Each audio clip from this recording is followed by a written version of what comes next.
Sveiki, efektyvūs moksleiviai, o save tokiais vadinti galite todėl, kad greit susitvarkote su namų darbais ir lieka laiko draugams, laukui ir Netflixui. Iš mokyklos atsinešate daug užduočių, tarp jų yra tos, kurios jums patinka ir tos, kurios nepatinka, tos, kurios lengvos ir tos, kurios sunkios. Taigi, kaip tai daryti efektyviai? Pirmiausia, visas užduotis pasidedate ant stalo, tada išsirinkate vieną pačią sunkiausią užduotį ir ją padalinate į 2, 3 ar 4 gabalėlius. Tai jeigu tai būtų rašinio rašymas, tai būtų planas 1, įžanga 2, dėstymas 3, išvados 4.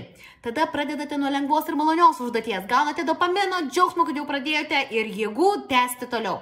Atlikę lengvą užduotį, imate gabalėlį sunkios užduoties, nusiraminate, kad tai ne visa sunkia užduotis, tą gabalėlį sukandę dantis atliekate ir vėl imate malonę jums patinkančią užduotį. Ir vėl tada gabalėlį sunkios užduoties. Antras gabalėlis visada lengvesnis negu pirmas, trečias negu antras ir taip toliau. Nespėsite apsižiūrėti, namų darbai padaryti.